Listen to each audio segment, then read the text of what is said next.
బసవను కొట్టినందుకు సంజాయిషి ఇవ్వాలని రాజమందిరానికి విక్రమ్ని పిలుస్తారు.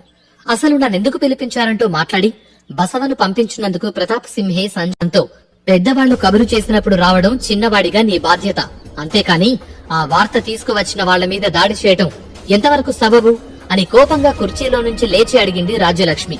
క్షమించాలి, వాళ్లు నాకు వర్తమానం తీసుకువచ్చి ఉంటే బానే ఉండేది, కాని నన్ను తీసుకుపోవడానికి వచ్చారట అని నిర్భయంగా అన్నాడు విక్రమ్.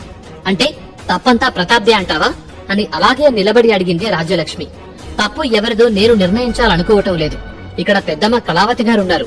జరిగిన సంఘటనలో నిజానిజాలు తేల్చి తప్పెవరిదో ఆవిడే చెబుతారనుకుంటున్నాను అంటూ కళావతి వైపు తిరిగి, ఒకవేళ పెద్దమ్మ దగ్గర న్యాయం దొరక్కపోతే నేను నా తండ్రి గారిని కలిసి మాట్లాడవలసి ఉంటుంది అని చాలా స్పష్టంగా చెప్పాడు విక్రమ్. విక్రమ్ మాటలు విని అక్కడున్న అందరూ ఉలిక్కిపడ్డారు. కళావతి ఆశ్చర్యపోయింది. అంతలోనే ఆమెకు కోపం కూడా వచ్చింది. ఇంకా ఊరుకుంటే పరిస్థితి చెయ్యి దాటేలా ఉందనుకుని, ఇక చాలు ఆపండి అని గట్టిగా అరిచి, ఇది మన కుటుంబ వ్యవహారం, దీన్ని ఆ విధంగానే చూడాలి. ఇక్కడ తప్పు ఎవరిదైనా రాజకుటుంబంలో అంతః కలహాలు బయట వారికి తెలిస్తే మనం చురకనవుతాం అంటూ పైకి లేచి ప్రతాప్ వైపు వెళ్ళింది. ప్రతాప్, కారణం ఏదైనా గాని నీ ఆంతరంగిక సిబ్బందిని పంపి దౌర్జన్యంగా విక్రమ్ ని లాక్కురమని చెప్పటం నీదే తప్పు. ఏదైనా విషయం ఉంటే మర్యాదపూర్వకంగా ఆహ్వానం పంపించాలి, లేదా నువ్వే వెళ్లి ఉండాల్సింది అని అతన్ని మందలించింది కళావతి.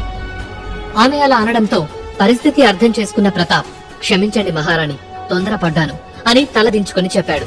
ఆ వెంటనే కళావతి విక్రమ్ వైపు తిరిగి, విక్రమ్, నీ దగ్గరికి వచ్చిన వాళ్లు మన మనుషులే అని తెలుసు, పంపింది రాజకుటుంబం అని కూడా తెలిసినప్పుడు నువ్వు కూడా కాస్త సంయమనం పాటించాల్సింది కదా అని ఇంకా చెప్పబోతుండగా మధ్యలో అడ్డుకున్న విక్రమ్, క్షమించాలి, కత్తి దూసినప్పుడు కత్తితోనే సమాధానం ఇవ్వటం రాజధర్మం అని చెప్పాడు. ఆ మాటలకు కళావతికి నవ్వొచ్చింది. సరాసరి విక్రమ్ ముందుకెళ్లి, ఇప్పుడిప్పుడే లోకం చూస్తున్నావు, అప్పుడే రాజధర్మం ఏమిటో తెలిసినట్టుగా తొందరపడటం మంచిది కాదు. జరిగిన దానిలో మీ ఇద్దరి తప్పు ఉంది, ఇది కళావతి తీర్పు అని చెప్పింది. కాని విక్రమ్ వినలేదు. క్షమించాలి, నా తప్పు ఉందంటే నేను ఒప్పుకోను. అసలు అన్నగారు ఏ అధికారంతో, ఏ కారణంతో నన్ను బంధించి తీసుకురమ్మని చెప్పారో నాకు తెలియాలి అంటూ మొండికేశాడు. ఆ వాదన వినలేని అక్కడున్న అందరికీ చిరాకొచ్చింది. ముందుగా కల్పించుకున్న రాజ్యలక్ష్మి, ఇక్కడున్న పెద్దలు ఈ వ్యవహారాన్ని సరిచేయాలని చూస్తుంటే నువ్వు మధ్యలో అడ్డు తగిలి మొండిగా వాదించడం ఎక్కడి రాజధర్మం అని కోపంగా అంది. పెద్దలున్నారు కాబట్టి ఇలా అడుగుతున్నాను, మీరెవరూ లేకపోతే నాకు రావాల్సిన సమాధానం వేరే విధంగా తెలుసుకునేవాడిని అంటూ తన కత్తిని బొరలోంచి తీశాడు విక్రమ్. అంతే, విక్రమ్ అంటూ ఒకేసారి ఇద్దరు గట్టిగా అరిచారు.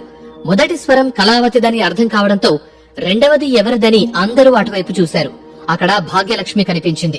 కళావతి గురించి తనకు బాగా తెలుసు కాబట్టి ఎక్కడ విక్రమ్ కి హాని చేస్తారోనన్న భయంతో ఆగలేక అక్కడికి వచ్చింది భాగ్యలక్ష్మి. భాగ్యలక్ష్మిని చూసి తన కత్తిని మళ్లీ బొరలో పెట్టుకున్నాడు విక్రమ్. భాగ్యలక్ష్మి కోపంగా విక్రమ్ దగ్గరికి వచ్చి, విక్రమ్, పెద్దవాళ్ల ముందు ఏం మాట్లాడాలో ఎలా మాట్లాడాలో తెలియదా? ఏది పడితే అది మాట్లాడవేనా అంటూ అతన్ని మందలించి కళావతి వైపు తిరిగి చేతులు జోడించి, అక్క, చిన్నతనంతో విక్రమ్ ఏదైనా తప్పుగా మాట్లాడితే క్షమించాలని మనవి చేసుకుంటున్నాను అంటూ విజ్ఞప్తి చేసింది. భాగ్యలక్ష్మి మాటలతో అక్కడున్న వారి అహం కాస్త శాంతించింది.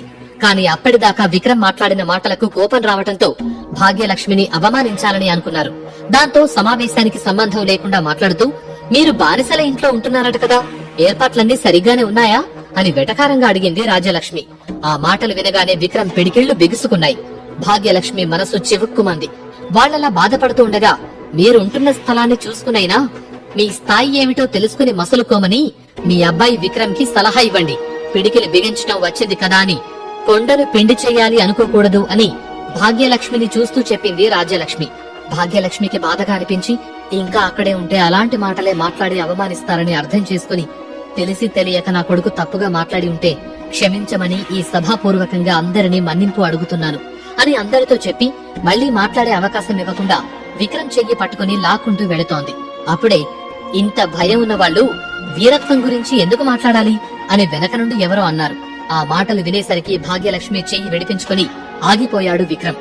భాగ్యలక్ష్మి కూడా ఆగిపోయి విక్రమ్ వైపు చూసింది.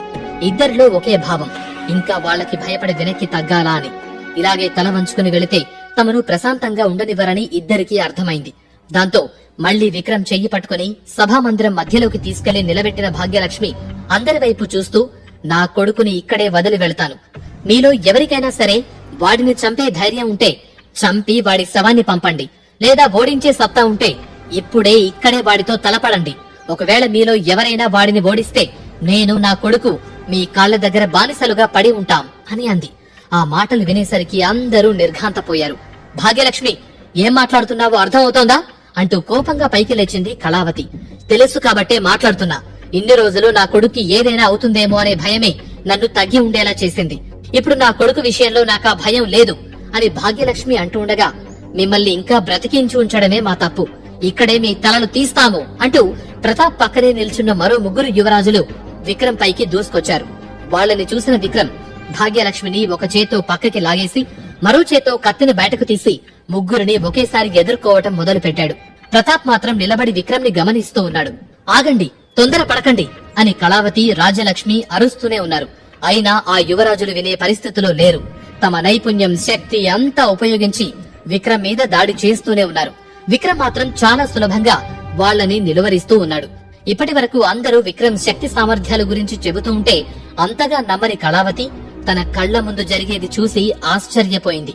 తన ఎదురుగా ఉన్న ముగ్గురు యువరాజులను ఓడించిన విక్రమ్, నేను అనుకుంటే ఇక్కడే ఇప్పుడే మీ ప్రాణాలు తీయగలను, కానీ నా తండ్రి రక్తమే మీలోనూ ఉందని వదిలేస్తున్నా. ఒక్క విషయం గుర్తుపెట్టుకోండి, నాదన్నది ఏదీ నేను వదులుకోను. అలాగే నా జోలికి వస్తే మీది అనేదాన్ని దేన్ని నేను వదలను అని కత్తిని గొర్రెలో పెట్టుకుని పదమ్మ అని భాగ్యలక్ష్మి చెయ్యి పట్టుకుని అక్కడి నుండి బయలుదేరాడు. కళావతి, రాజ్యలక్ష్మి, ప్రతాప్ తో సహా అందరూ తమ కళ్లను తామే నమ్మలేనట్టు బొమ్మల్లాగా నిలబడి చూస్తూ ఉండిపోయారు. అందరినీ అలా చూస్తూ ఒకంత గర్వంగా విక్రమ్ తో పాటు అక్కడి నుండి కదిలింది భాగ్యలక్ష్మి. కాసేపయ్యాక విక్రమ్, భాగ్యలక్ష్మి ఇద్దరు ఇంటికి చేరుకున్నారు. అయితే ఇంట్లో ఎక్కువసేపు ఉండకుండా తాను గీసిన చిత్రపటాన్ని తీసుకుని బయటకు కదిలాడు విక్రమ్. ఎక్కడికి వెళ్తున్నావు విక్రమ్ అని భాగ్యలక్ష్మి అడుగుతున్నా పట్టించుకోకుండా విక్రమ్ వెళుతూ ఉండటంతో రాజమహల్లో జరిగిన వాటికి కలత చెంది ఉంటాడని, బయటకు వెళ్తే కాస్త కుదుట పడతాడని అనుకుని, సరే తొందరగా వచ్చేయ్, జాగ్రత్త నాన్న అని చెప్పింది భాగ్యలక్ష్మి. సరే అంటూ చెయ్యి ఊపిన విక్రమ్ అక్కడి నుండి కొద్ది దూరంలోని పెద్ద అంగడికి వెళుతున్నాడు. పెద్ద అంగడిలో వస్తువుల వేలం జరుగుతూ ఉంటుంది. అపురూపమైన వస్తువులను అమ్మడంతో పాటు వేలం కూడా వేస్తూ ఉంటారు. అతను పెద్ద అంగడి వీధిలోకి నడుస్తూ ఉండగా ఒక రెండు కళ్ళు అతని ప్రతి కదలికను గమనిస్తూ ఉన్నాయి. ఆ గమనించే వ్యక్తి పేరు వీరబాహు. ఆయనే విక్రమ్ వీరదళం నాయకుడు. ఆ పెద్ద అంగడిలో అతను పెద్ద వ్యాపారస్తుడు. అతడికి దయాగుణం ఎక్కువని, మంచివాడని పేరు. అలాంటి పేరున్నవాడు ఆరావళి మీద దాడి చేశాడంటే ఎవరూ కూడా నమ్మరు, నమ్మలేరు. విక్రమ్ ఆ అంగడంతా తిరుగుతూ తనకి కావాల్సినవి ఎక్కడున్నాయో తెలుసుకునే ప్రయత్నం చేశాడు. కాని బసవని కొట్టిన దగ్గర నుండి చాలా మంది అతన్ని గుర్తుపడుతూ ఉండటంతో అతనికి అదొక సమస్యగా మారింది. దాంతో ముసుగు వేసుకుని వెళితే ఎలా ఉంటుందో అని ఆలోచిస్తూ అటూ ఇటూ చూశాడు. అంతలో విక్రమ్ దగ్గరికొచ్చిన వీరబాహు, విక్రమ్ సింహ యువరాజ వారికి నమస్కారం అని మర్యాదపూర్వకంగా అన్నాడు. అతనికి నమస్కరించిన విక్రమ్ ముందుకు వెళ్లిపోదామని ఒక అడుగు ముందుకు వేశాడు. అప్పుడే అతన్ని ఆగమన్న వీరబాహు, తమరికి ఏదో అవసరం ఉందనిపిస్తుంది. మీకు అభ్యంతరం లేకపోతే నేను మీకు సేవ చేయటానికి సిద్ధం అని అన్నాడు. అతన్ని తేరిపారా చూసిన విక్రమ్ అతన్ని నమ్మాలా లేదా అనే ఆలోచనలో పడ్డాడు. విక్రమ్ ఆలోచన అర్థం చేసుకున్న వీరబాహు, మీ అనుమానం సమంజసమే యువరాజా, కాని ఆ వీరభద్రుడి మీద ఆన, మీ దాసుడిగా మీకు నమ్మకస్తుడినే ఉంటాను అని చెప్పడంతో, సరే నాకు సమాచారం కావాలి, విలువైన వస్తువులను వేలం వేసే దుకాణం ఎక్కడుంది అని అడిగాడు విక్రమ్. అదా, ఇక్కడే దగ్గరలోనే ఉంది. నేనే స్వయంగా మిమ్మల్ని అక్కడికి తీసుకువెళతాను. కాని యువరాజులాగా మీరు అక్కడికి వెళ్లటం మంచిది కాదని నా ఉద్దేశం అని చెప్పాడు వీరబాహు. అతను చెప్పింది నిజమే. ఇది నేను వేసిన చిత్రం అని బయటపడితే తర్వాత ఏమైనా సమస్యలు రావచ్చు. ఇప్పుడెలా అని విక్రమ్ ఆలోచిస్తుండగా, మీకు అభ్యంతరం లేకపోతే మీరు ముసుగు ధరించండి, అలాగే దుస్తులు మార్చండి, పక్కనే నా బట్టల దుకాణం ఉంది రండి అని బట్టల దుకాణంలోకి తీసుకెళ్లాడు.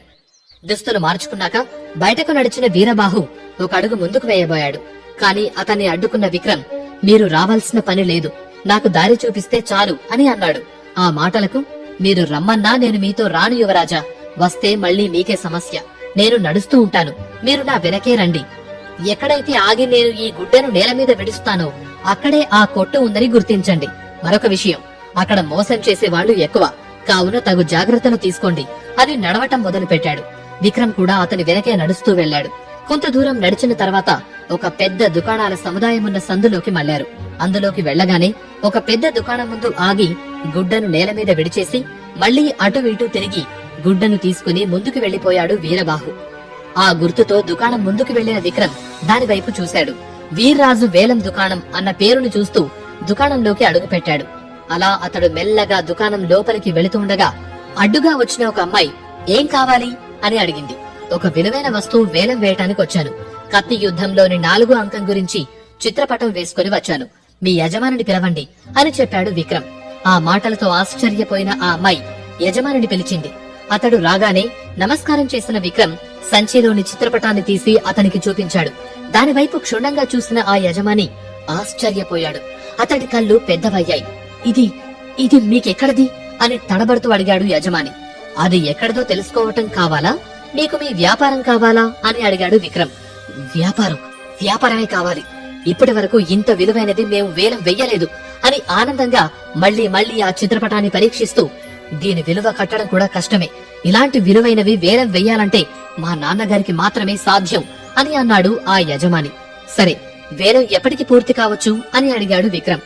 సాయంత్రం వరకు ఈ పని పూర్తి చేసే బాధ్యత నాది. అప్పటి వరకు మీరు ఇక్కడే మా అతిథి గృహంలో విశ్రాంతి తీసుకోవచ్చు అని అక్కడే ఉన్న పనివాళ్లని పిలిచి అతిథి ఏర్పాట్లు చూడమని చెప్పి పంపించాడు. ఆ పని మనిషి వెనకే వెళ్లాడు విక్రమ్. విక్రమ్ వెళ్లిపోగానే ఆ చిత్రపటం తీసుకుని వడివడిగా అడుగులు వేసుకుంటూ నాన్నగారు అంటూ తండ్రి వీర్రాజు దగ్గరికి వెళ్లాడు బైర్రాజు. ఆ పిలుపు వినగానే ఏదో పుస్తకం చదువుతున్న వాడల్లా తల పైకెత్తి చూశాడు 90 ఏళ్ల వీర్రాజు. నాన్నగారు, ఇది చూడండి అంటూ ఆయన ఎదురుగా ఉన్న బల్ల మీద ఆ చిత్రపటాన్ని పెట్టాడు బైర్రాజు. కొడుకు చేస్తున్న హడావిడి గమనిస్తూ ఆ చిత్రపటం వైపు చూసిన వీర్రాజు తన కళ్లను తానే నమ్మనట్టుగా కళ్ళు నులుముకుని మళ్లీ చూశాడు. అవి కత్తి విద్యలో 4వ అంకానికి సంబంధించిన చిత్రాలు. ఆ చిత్రంలో మొత్తం 12 బొమ్మలున్నాయి. వాటితో ఆ 4వ అంకం పూర్తిగా నేర్చుకోలేరు. కానీ అసలు అవి కూడా తెలిసిన వాళ్లు చాలా అరుదు.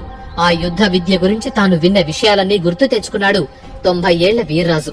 అప్పట్లో యుద్ధ శిక్షణలో 4వ అంకం గురించి ఎవరూ తెలుసుకోకుండా ఉండాలని, ఆ విద్య తెలిసిన గురువులందరినీ ఆరావళీదేవి సంహరించిందని, వాటికి సంబంధించి ఏ ఆనవాలు మిగలకుండా చేసిందని విన్నాడు.